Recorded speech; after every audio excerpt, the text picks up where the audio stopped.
Merci de votre attention. L'actualité ce soir, la fin de la 107e session du Conseil des ministres ACP à Lomé. La nouvelle du jour, eh bien, c'est la désignation du Togo pour assurer la présidence du groupe de négociation sous une période de 2 ans. Au-delà de l'honneur, eh bien, c'est un défi à relever. Également dans cette édition, ce soir, le foncier. Le foncier, discuté d'abord à l'Assemblée nationale à la faveur du nouveau code à l'étude. Le foncier aussi avec l'opération de recensement lancée ce mercredi par l'OTR. Et puis dans la foulée, nous parlerons aussi du permis de construire. Élection le 10 décembre prochain en Libye, une date de l'optimisme et encore beaucoup de questions. La Libye évoquée aussi ce soir dans cette édition. Voilà, madame, monsieur, le sommaire. Bienvenue aux 20h. Bonsoir à tous. D'abord, le Conseil des ministres. Il s'est réuni ce mercredi. Séance à la présidence de la République. Les temps forts de ce conseil avec le ministre Guy Madjé et Lorenzo en charge de la communication. Nous reviendrons sur ce conseil tout à l'heure dans le courant de cette édition. Toujours ce mercredi et à la présidence, une audience à signaler. L'audience d'abord avec les félicitations adressées au chef de l'État pour sa désignation comme champion de la mise en œuvre du marché unique du transport aérien en Afrique. Vous le savez, la 4e réunion ministérielle à Lomé consacrée au projet s'est achevée à Lomé. Et dans la foulée, les félicitations adressées donc au président Fornia Singbe par les délégués, parmi eux la commissaire aux infrastructures et à l'énergie de l'Union africaine, Amani Abou Zaïb, reçu à la présidence de la République ce matin. Je vous propose de l'écouter au sortir de cette audience. Nous sommes très heureux de voir les avancées qui ont été accomplies jusqu'ici pour qu'il y ait plus de pays qui adhèrent à ce projet phare très important de l'agenda 2063. Et aussi voir des accords bilatéraux entre les pays africains. Donc on en a, il y a eu des protocoles qui ont été signés dans le cadre de cette réunion. Tout cela ne pourrait se faire sans bien sûr l'appui et l'engagement très fort de son Excellence, Monsieur le Président du Togo, en sa qualité de champion du marché unique aérien en Afrique. Son Excellence nous a donc donné une poussée très forte pour qu'on fasse avancer le dossier pour toute l'Afrique. Et bien sûr, toute l'équipe ici au Togo, à commencer bien sûr par son Excellence, Monsieur le Ministre du Transport, ont œuvré très fort pour faire de façon à ce que tous les dossiers techniques soient complétés à temps et pour que cette réunion ait lieu dans les meilleures conditions. Donc la visite d'aujourd'hui était pour présenter les remerciements de la CUA et aussi pour voir avec son Excellence quelles sont les directions qu'il souhaiterait qu'on prenne pour aller encore plus loin et de manière beaucoup plus ambitieuse sur ce dossier important. Il faut dire que son Excellence, Monsieur le Président, il avait aussi tenu une réunion à huis clos avec, en la présence de la CUA, bien sûr, de la Commission de l'Union africaine, mais aussi la présence de tous les partenaires qui travaillent sur ce dossier. Et nous avons tous profité de sa sagesse et sa vision très claire sur les résultats qu'il faut donc produire le plus rapidement possible. On a déjà enregistré un progrès important en si peu de temps et nous comptons donc mieux nous préparer encore pour le sommet de juillet. Et avant la fin de l'année, je crois qu'on aura, donc avant le sommet de janvier 2019, on aura des résultats très palpables et tangibles donc à présenter devant le sommet.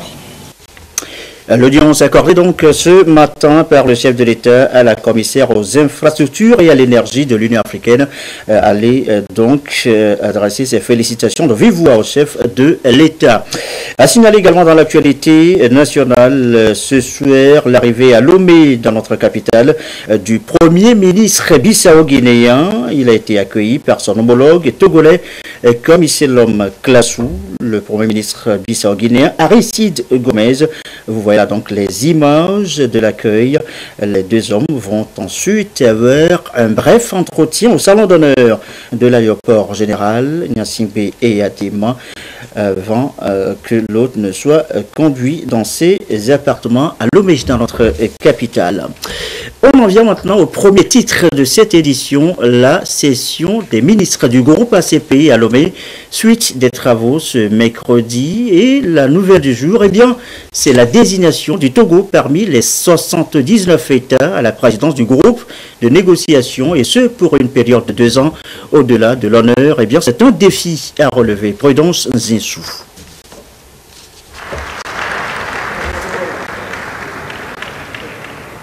C'est une cérémonie qui a tout son sens pour l'avenir du groupe des États d'Afrique, des Caraïbes et du Pacifique ACP.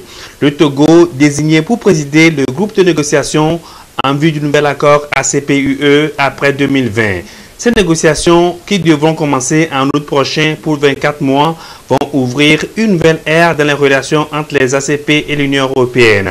La présidence du groupe de négociation confié au Togo constitue une reconnaissance pour le pays qui a joué un rôle important dans les relations ACP-UE. Le Togo a été désigné parmi tous les pays ACP, donc parmi les 79 pays, comme le président du groupe de négociation. Donc la présidence est une présidence qui revient bien sûr au président de la République, le président Faure Issa Gnassingbé, et à tout son gouvernement. Et donc le Togo, à partir du mois d'août, va commencer la discussion au nom des 79 pays avec l'Union européenne afin que, après 2020, nous puissions arriver à un nouvel accord, de partenariat. Vous savez qu'aujourd'hui, c'est l'accord de Cotonou. Nous sommes passés de Lomé 1, Lomé 2, Lomé 3, Lomé 4. Aujourd'hui, c'est Cotonou. Et nous pensons que le post-Cotonou qui va se dérouler après 2020 sera une autre phase, et le Togo a la responsabilité de mener ces discussions pendant 2 ans avec les partenaires européens. C'est donc un honneur pour le Togo qui devra relever aussi de grands défis pour l'avenir des relations entre les ACP et l'Union européenne. Le pays mesure d'ores et déjà la tâche qu'il attend et compte définir une approche axée sur l'unité d'action avec l'Union africaine et les pays des Caraïbes. Il y a beaucoup de discussions, d'abord au sein de l'Union africaine, où il y a une tendance à ne plus être avec les ACP, donc l'Afrique, les Caraïbes et les Pacifiques. Un autre défi aujourd'hui est également de s'entendre sur les thèmes de discussion. Depuis Lomé en passant par Yaoundé jusqu'à Cotonou, en parlant des accords de partenariat qui lient l'Union européenne et le Togo, les défis sont tellement énormes que chaque fois il y a certains problèmes qui se posent. Donc la responsabilité première du Togo est d'abord de créer une unité au sein du groupe africain, donc avec l'Union africaine, et au-delà de cette unité, aller vers les Caraïbes et les Pacifiques. Et vous pouvez imaginer que parler au nom de 79 pays, ou plutôt avec nos partenaires qui sont 28, désormais 27 avec le Brexit, ça ne sera pas facile, mais nous espérons nous pensons que c'est un défi, un challenge qui est important, un défi important pour le Togo. Mais soyez rassurés que le Togo a les capacités, a les hommes et les femmes nécessaires pour mener ces discussions à bien, afin de rentrer dans une nouvelle phase de partenariat entre les ACP et l'Union européenne. C'est une étape importante qui vient d'être franchie dans le processus de la nouvelle phase de négociation entre les ACP et l'UE.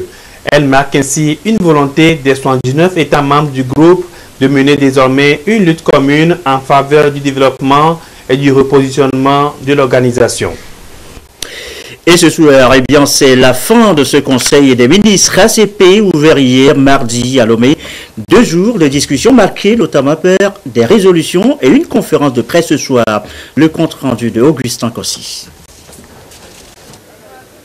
Les travaux ont duré 2 jours et ont permis au Conseil des ministres des États d'Afrique, des Caraïbes et du Pacifique ACP de baliser la voie aux négociations avec l'Union européenne pour un nouvel accord ACP-UE post-Cotonou. Les différentes délégations des 79 pays ont adopté le mandat de négociations ACP post-Cotonou. D'importantes résolutions ont été prises dans le but d'aplanir le terrain. La 107e session du Conseil des ministres aujourd'hui a adopté le mandat de négociation ACP pour les négociations sur l'accord de partenariat post-Cotonou avec l'Union européenne et a mandaté notre comité des ambassadeurs à faire les préparatifs nécessaires pour le lancement officiel des négociations avec l'Union européenne. Notre 107e session du Conseil a pris la décision de rendre public le mandat de négociation et de le diffuser largement. Enfin, la 107e session du Conseil des ministres a traité les résultats de nos consultations ministérielles sur les produits de base ainsi que notre comité ministériel sur la coopération pour le financement du développement. Au-delà du mandat et des résolutions, les questions liées au financement, au renforcement des capacités ainsi qu'à l'identification des priorités en matière de développement ont été abordées. Du Fonds européen de développement aux spécificités régionales, en passant par le mécanisme de planification de développement, des décisions ont été prises. Il y a eu beaucoup de décisions qui ont été prises et qui sont relatives à la conduite des affaires au sein des ACP, des décisions par rapport au climat, des décisions par rapport au développement économique et social, des décisions par rapport au pays qui va accueillir la prochaine cérémonie de signature. Autant de décisions qui ont été prises et qui sont très importantes pour le fonctionnement du groupe après l'expiration de l'accord de Cotonou. L'adoption de ce mandat de négociation ouvre donc la voie aux discussions avec l'Union européenne et surtout à la 43e session du Conseil des ministres ACP-UE qui débute à Lomé demain, jeudi 31 mai. Et nous reviendrons tout à l'heure dans le courant de cette édition sur la journée d'hier mardi, la plénière de ce Conseil des ministres ACP. Le temps d'évoquer le Conseil des ministres, nous vous l'annoncions tout à l'heure au sommaire, à l'ouverture de ce journal. Le Conseil des ministres a donc réuni ce mercredi, séance à la présidence de la République. Les temps forts de ce Conseil avec le ministre Guy Madjé-Lorenzo en charge de la communication. Communiqué sanctionnant le Conseil des ministres du mercredi 30 mai 2018. Le Conseil des ministres s'est réuni ce mercredi 30 mai 2018 au palais de la présidence de la République sous la présidence de son Excellence M. Faure Esazimna Gnassingbé, président de la République. Le Conseil a examiné en première lecture un avant-projet de loi et adopté un décret, écouté 4 communications, procédé à 3 nominations et suivi un divers. À l'entame du Conseil des ministres, le président de la République a demandé aux membres du gouvernement de faire le point de la mesure relative à la passation des 20% des marchés publics aux jeunes et femmes entrepreneurs de notre pays.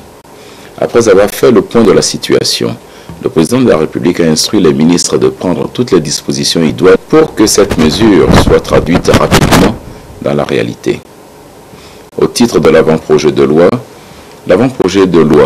examiné en première lecture par le Conseil, porte modification de la loi organique numéro 2004-021 du 15 décembre 2004 relative à la haute autorité de l'audiovisuel et de la communication, modifiée par la loi numéro 2009-029 du 22 décembre 2009 et par la loi organique numéro 2013-016 du 8 juillet 2013. Au titre du décret, le décret adopté par le Conseil porte création, attribution, organisation et fonctionnement de l'Agence Éducation Développement, l'AED.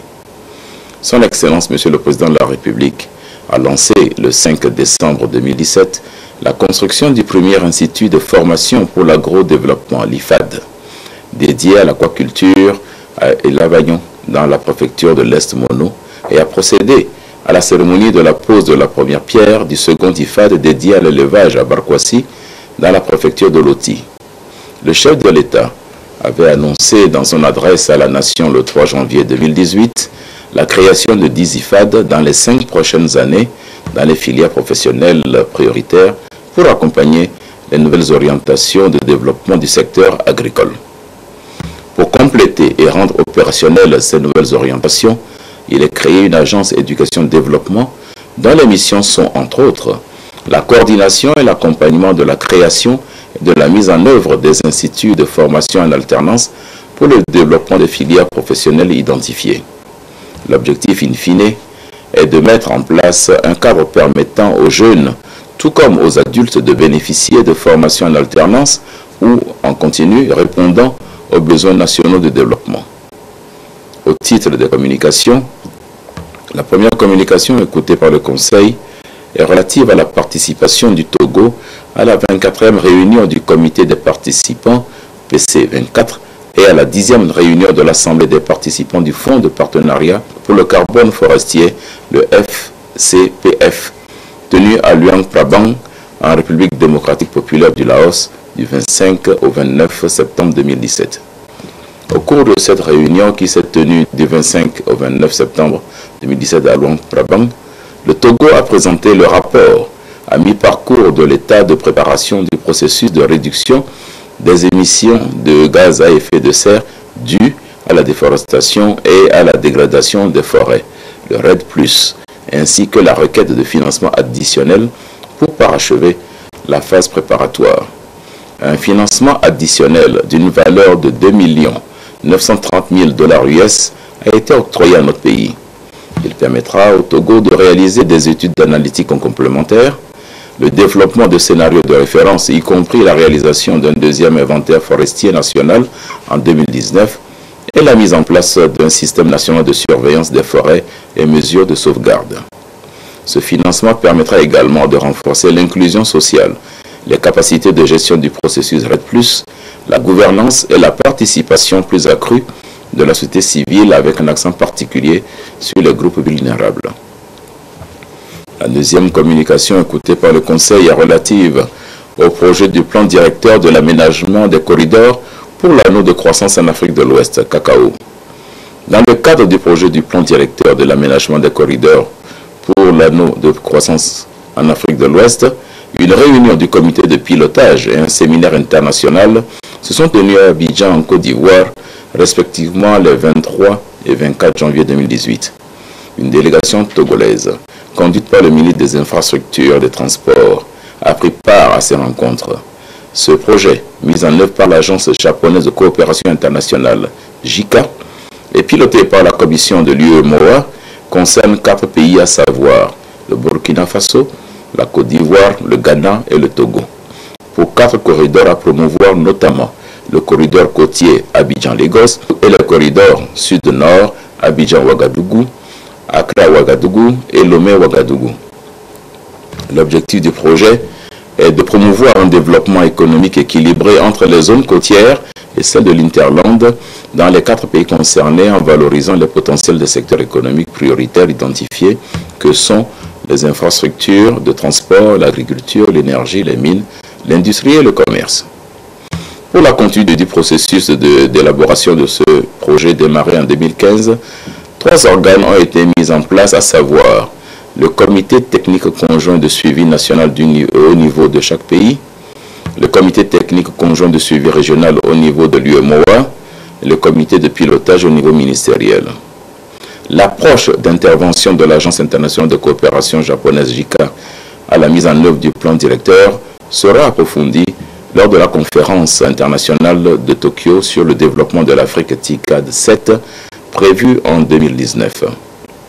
La troisième communication suivie par le Conseil est relative à la 13e réunion du Bureau de la Conférence des ministres de la Jeunesse et des Sports de la Francophonie, CONFEJES, tenue à Lomé du 9 au 13 avril 2018. Conformément à la décision prise à Cotonou en avril 2017, lors de la 36e session de la Conférence des ministres, notre pays a abrité du 9 au 13 avril 2018 la 13e réunion du Bureau de la Conférence des ministres de la Jeunesse et des Sports de la Francophonie, dont la cérémonie d'ouverture a été présidée par M. le Premier ministre de la République togolaise. Cette rencontre a connu la participation effective des représentants de 10 États et gouvernements sur 13 attendus. 3 ministres étrangers ont pris part aux travaux de la réunion aux côtés de leurs homologues togolais. Les ministres et chefs de délégation des États et gouvernements présents ont noté avec une grande satisfaction l'efficacité et la pertinence des actions réalisées par le secrétaire général et ont salué le rôle crucial que joue la Conféges dans l'émancipation de la jeunesse de l'espace francophone, particulièrement dans les pays du Sud, en apportant un appui important à l'insertion sociale et économique des jeunes et à la promotion du sport au sein des pays membres.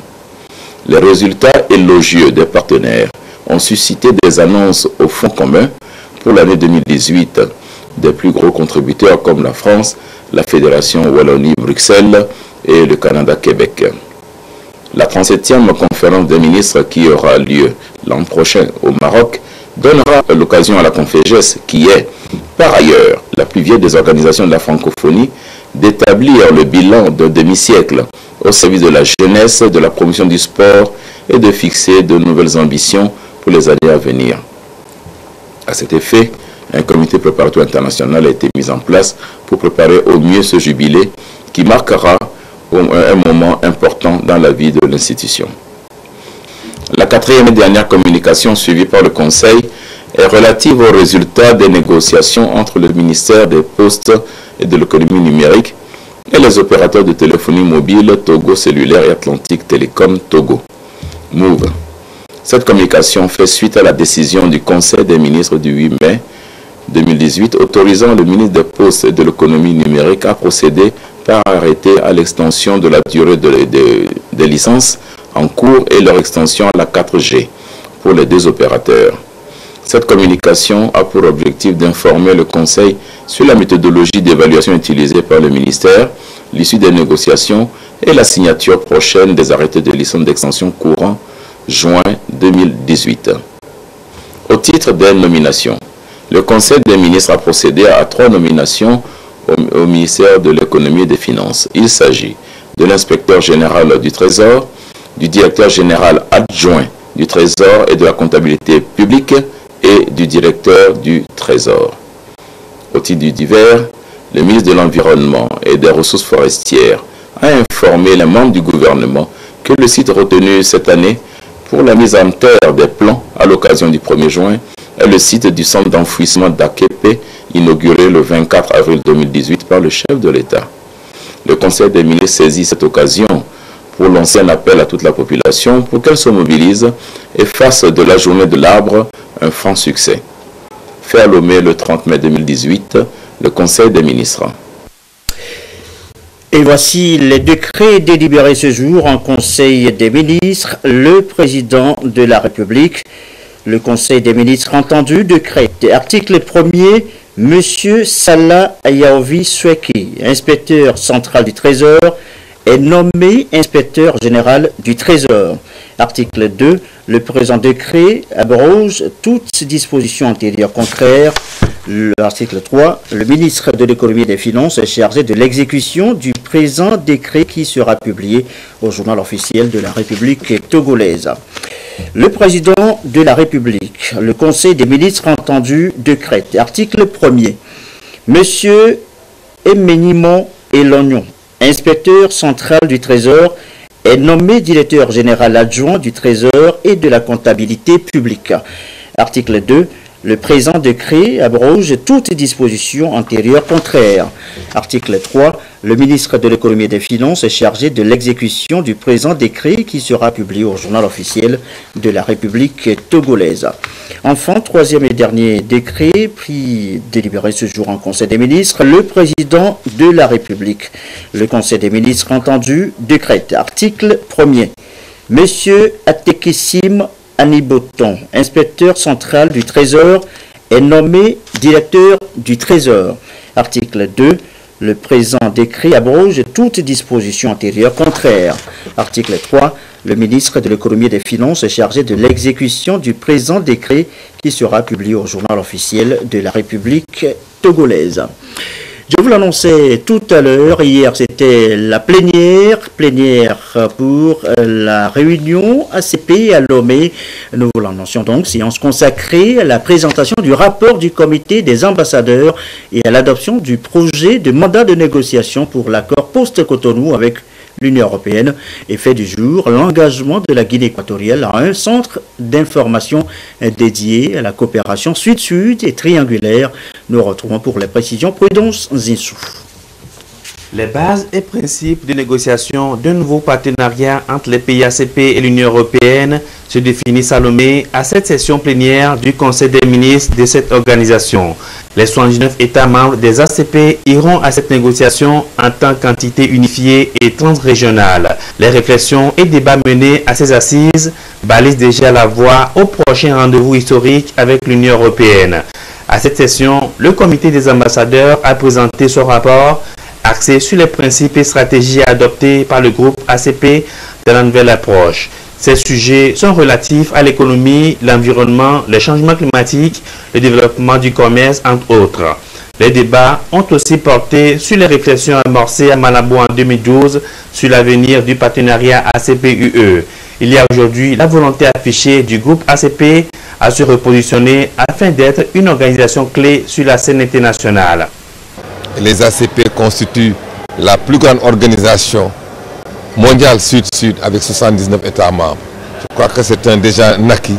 Et c'est sur cet acquis-là qu'il faut, sur cette position forte, de développer une coopération, une relation transversale qu'il faudra se positionner, maintenant repositionner. Repositionner parce que d'abord, le monde a changé, le monde a évolué. Les ACP devraient s'adapter à cette évolution du monde. Le monde a changé, les enjeux ont changé, les acteurs ont changé, il y a plus d'acteurs internationaux, les pays émergents, les ACP originels ne sont plus les mêmes, les ACP ont augmenté quantitativement et qualitativement, et ensuite nous avons les nouveaux enjeux, les nouveaux paradigmes commerciaux, financiers, nous avons aussi les nouveaux enjeux liés au changement climatique, à l'environnement, à la sécurité. Donc tout ça fait que les ACP devraient s'adapter aux nouveaux acteurs, s'adapter aux nouveaux enjeux. Et c'est en termes de ce positionnement que je dis que ça passera par, en tout cas de cause, la réalisation des objectifs de développement durable. Le défi actuel pour ces États ACP est de définir une approche commune et multilatérale et de mener une unité d'action. La Guinée équatoriale s'inscrit dans cette dynamique depuis 2016 en affirmant sa volonté d'abriter un centre d'information ACP pour la coopération sud-sud et triangulaire. Cet engagement de Malabo a été salué par le Conseil qui a pour la circonstance adopté le mandat de négociation pour l'accord post-Cotonou avec l'Union européenne. Lorsque le 7e sommet des pays ACP s'est tenu à Malabo en décembre 2012, c'est cela qui a poussé donc le président de la Guinée équatoriale, compte tenu de ce constat qui était déjà fait, à nous proposer de mettre ensemble un centre de coopération où nous pourrions, en tant que groupe ACP, à partir d'un endroit décidé, partager des informations, les faire rayonner de par le monde, mais également prendre des expériences. Le Conseil, dans sa session extraordinaire, a convenu d'adopter le mandat sous réserve de légers amendements qui ne touchaient pas réellement le fond. Mais la bonne forme voudrait qu'en session ordinaire, que le Conseil, examinant le point à l'ordre du jour, l'adopta formellement. Et c'est ce qui a été fait. Donc aujourd'hui, on peut déjà dire que le groupe ACP a adopté son mandat de négociation pour le post-Cotonou. Et cela a été célébré, vous avez bien eu des acclamations par rapport à cela. Donc c'est une fierté pour le groupe. Le mandat de négociation adopté par le Conseil des ministres du groupe ACP renferme entre autres les termes du nouveau partenariat, les stratégies à mettre en place et les priorités du groupe ACP. Hier, mardi toujours, et dans la soirée, eh bien, les délégués ont été conviés tous à un cocktail dînatoire, soirée à l'hôtel Sarakawa, le récit, cette fois de Augustin Rossi.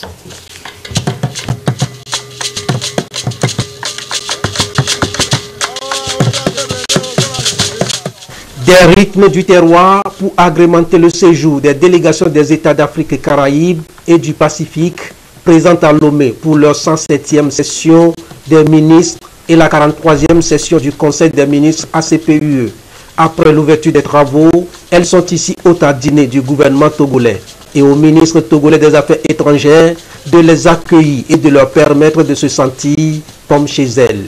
Nous avions souhaité partager ce temps avec vous dans ce jardin de l'hôtel Sarakawa pour vous permettre de voir les danses et tous les amusements que nous faisons ici au Togo. C'est une partie de la culture que nous partageons aux ACP Ici, vous aurez les ACP en miniature par le biais du Togo.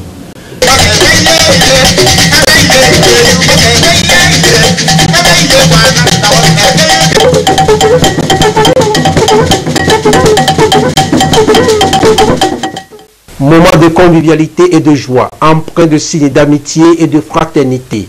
Tout y est et la dynamique est enclenchée pour que les 79 États s'accordent sur le contenu du nouvel accord ACP-UE à l'horizon 2020.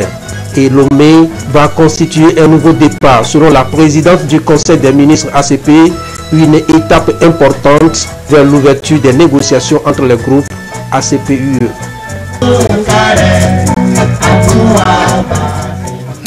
Et je vous l'annonçais également au sommaire. Ce qui concentre également l'attention dans cette édition du SUER, eh bien, c'est le foncier. Le foncier évoqué d'abord à l'Assemblée nationale depuis ce matin. Séance plénière consacrée à l'étude du nouveau code foncier et de manuel. Étude très ardue, article après article. Il devra, après son adoption, remplacer les tests qui constituent aujourd'hui l'ossature du régime foncier au Togo et surtout réglementer un peu le secteur foncier avec aujourd'hui son cortège de conflits. Séance en présence des ministres de l'urbanisme et de la justice. Les travaux se poursuivent. Le foncier, vous disais-je, le foncier encore avec l'OTR et son programme de recensement officiellement lancé ce mercredi. 168 agents recenseurs seront déployés dans les rues et quartiers de la ville de Lomé. Leur mission, recenser donc tous les immeubles bâtis et non bâtis. L'opération devrait permettre à l'OTR d'actualiser ses données sur le foncier. Sonia Medipo pour les précisions. Dernière mise au point avant leur déploiement sur le terrain. Eux, ce sont les agents recenseurs recrutés par l'Office togolais des recettes OTR pour la grande opération de recensement foncier à Lomé.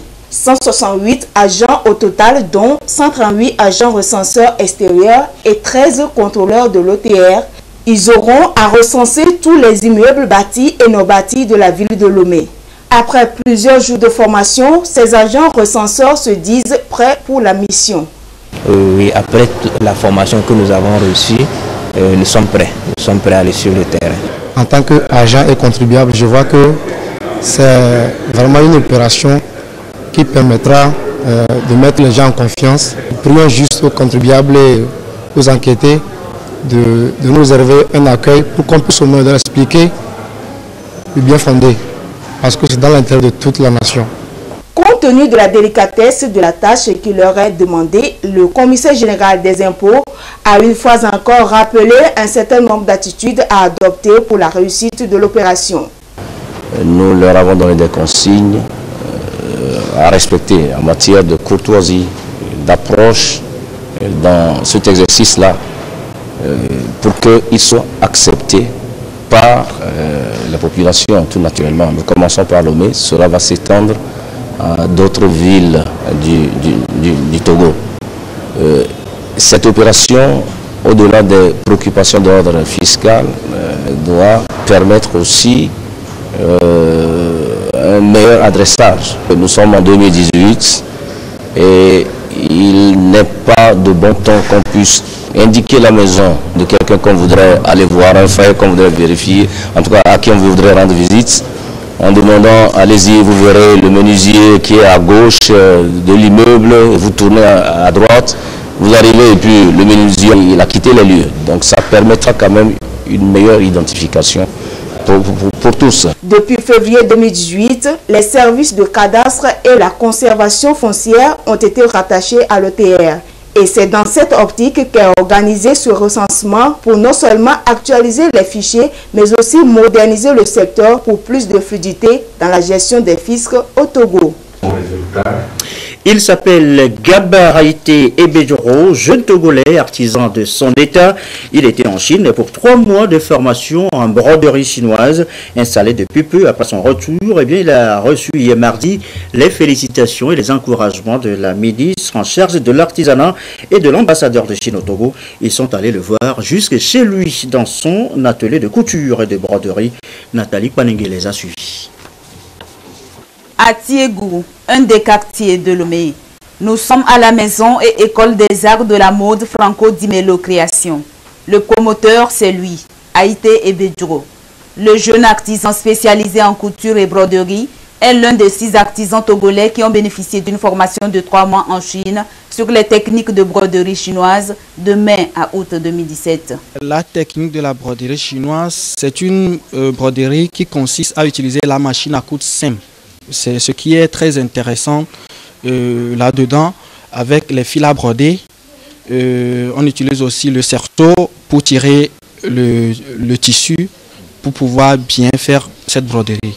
Je suis ici depuis novembre 2016, ça fait pratiquement 1 an et demi ça. Ce que vous voyez ici, c'est j'ai dessiné une chaussure que j'ai brodée et en broderie chinoise. La différence, c'est que ça prend beaucoup de temps. Aujourd'hui, le styliste reçoit la visite du ministre de l'Artisanat et de l'ambassadeur de Chine au Togo. Un déplacement qui a tout son sens et qui montre à quel point la coopération sino-togolaise est au beau fixe. Les Togolais sont très doués. Après un stage de 3 mois, de 4 mois en Chine, quand ils reviennent, ils encouragent les autres jeunes avec le soutien du gouvernement togolais de travailler, de créer plus d'emplois. Donc, je souhaite que notre coopération va continuer. Et je souhaite aussi que le Togo va continuer dans sa voie de l'émergence avec les efforts des jeunes Togolais. L'artisanat est un maillon clé dans le développement participatif du Togo, ce qui dénote de l'importance que le gouvernement accorde à ce secteur. Je suis venu constater ce qui est fait. Donc c'est une restitution, un partage de connaissances. On a reçu, on donne aux autres. Et c'est ce que nous souhaitons que les jeunes fassent. Et donc aujourd'hui, ces jeunes sont allés à la rencontre d'autres cultures, la culture chinoise. Ils ont appris comment les Chinois réussissent dans la vie professionnelle. Donc, ce que nous voyons aujourd'hui nous renforce dans cette belle dynamique qui est développée depuis quelque temps entre la Chine et le Togo. Et je suis venue aujourd'hui pour les féliciter. À travers lui, féliciter tous ces jeunes-là qui ont eu cette belle occasion. Et aussi leur dire tous mes encouragements et leur renouveler les félicitations du chef de l'État qui suit de près ce genre d'initiative et qui l'apprécie. Le jeune styliste mannequin est titulaire d'un certificat de fin d'aptitude CFA et d'un certificat d'aptitude professionnelle CAP en couture. Il forme à ce jour 45 apprenants. À l'étranger, élection le 10 décembre en Libye, une date de l'optimisme et encore beaucoup de questions. En tout cas, les principaux acteurs politiques libyens se sont engagés hier, mardi, à Paris, à assurer l'organisation d'élections présidentielles et législatives le 10 décembre prochain, bien que nombre de questions restent en suspens sur ce document qui n'a pas encore été paraphé. Eh bien, le ton était à l'optimisme à l'issue de la rencontre. Retour chez nous, 3 nouveaux forages mis en service dans la commune d'Agoué. C'est un don du parti UNIR, Union pour la République. Ils viennent d'être inaugurés par la vice-présidente Memonatou Ibrahim, désormais de l'eau potable pour les populations concernées. Ramdan Bassina. Après le lycée d'Agonivé-Est, celui du centre et la localité de Clévé à Pédomé, c'est au tour d'Adido Dokpo, Aveillime et Diglé de recevoir leur forage d'eau potable. L'initiative est née de la volonté du parti Union pour la République UNIR, au devant duquel le chef de l'État Foria Singbe. L'accès aux infrastructures de base constitue un des fondements de ce parti. Ces forages, financés par l'ONG Appel à l'orientation et à l'islam pour la bienfaisance AOIB, sont réceptionnés par la vice-présidente du parti UNIR, région Agonivé, Memonatou Ibrahim. C'est une ONG islamique, mais ça travaille pour tout le monde, pour les Togolais. C'est pourquoi l'ONG fait les écoles, les hôpitaux et puis les forages, sans préciser que cette chose, c'est seulement pour les musulmans, c'est pour les Togolais. Nous nous réjouissons de ce geste du parti Union pour la République UNIR. Avec ces forages, c'est la santé de nos populations qui s'améliore. Ce parti nous démontre encore une fois qu'il est à l'écoute de nos préoccupations. Vivement que d'autres actions nous parviennent. Ces actions s'inscrivent dans la droite ligne des projets de société inscrits à l'agenda du parti Union pour la République UNIR. Et c'est pour vous dire l'importance que le président du parti accorde au bien-être des populations togolaises en général et celles d'Aguenivé en particulier. Et nous avons demandé aux populations bénéficiaires d'en prendre grand soin pour que d'autres réalisations puissent également être faites dans leur localité. Et nous avons aussi remercié les donateurs qui ne sont pas à leur premier essai. 6 forages en tout installés, un geste parmi tant d'autres encore à venir pour le développement socio-économique des populations. Les comités de gestion sont appelés à faire bon usage de ces ouvrages. Et nous vous l'annoncions tout à l'heure en début de journal, l'arrivée ce mercredi dans notre capitale du Premier ministre bissau-guinéen Aristide Gomez. Eh bien, il a été reçu ce mercredi toujours par le chef de l'État, la teneur des discussions, la déclaration d'après audience du chef du gouvernement bissau-guinéen, des propos recueillis par Yves Agbevivi. L'objet de la visite, c'était de remercier vivement le président du Togo et le Togo aussi pour le rôle que le président Faure a eu dans la solution de la crise politique en Guinée-Bissau. Le président Faure a été d'une sagesse extraordinaire. Il a su, en tant que président en exercice de la CEDEAO, changer, n'est-ce pas, la configuration des choses dans le paysage politique bissau-guinéen. C'est grâce à son travail de persuasion et d'accompagnement, n'est-ce pas, dans le cadre de son exercice à la CEDEAO, qu'il a pu ramener la classe politique pour la nomination d'un Premier ministre et d'un gouvernement de consensus qui va nous amener maintenant aux élections législatives au mois de novembre. Par le chef de l'État au Premier ministre bissau-guinéen Aristide Gomez. Et puis, en troisième audience, toujours ce mercredi, le chef de l'État a reçu le secrétaire général, le secrétaire du groupe ACP, dont les travaux viennent de s'achever à Lomé. Je vous propose les images de cette rencontre et la déclaration d'après du secrétaire du groupe ACP.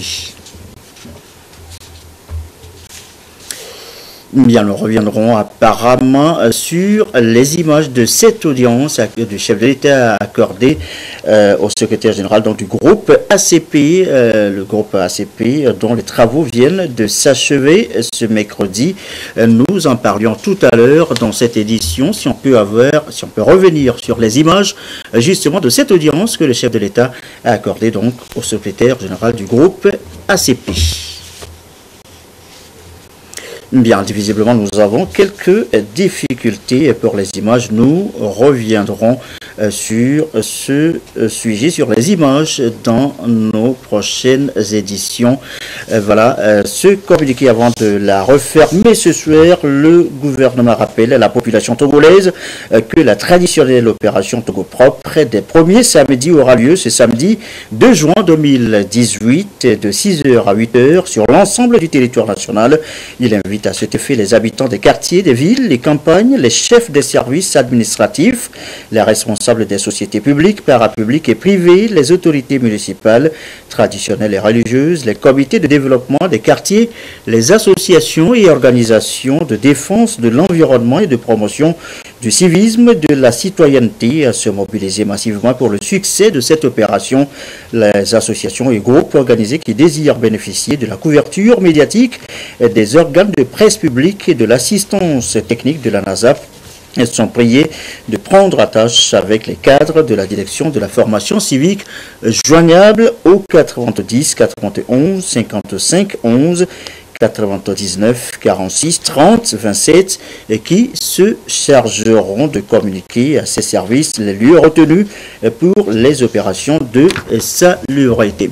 Et voilà, et ceci referme donc ce journal du soir quelque peu long aujourd'hui, dû à la densité, vous l'avez constaté, de l'actualité. Merci à vous qui nous suivez ce soir à Ouagadougou et comme d'habitude, toujours fidèlement, très belle soirée chez vous.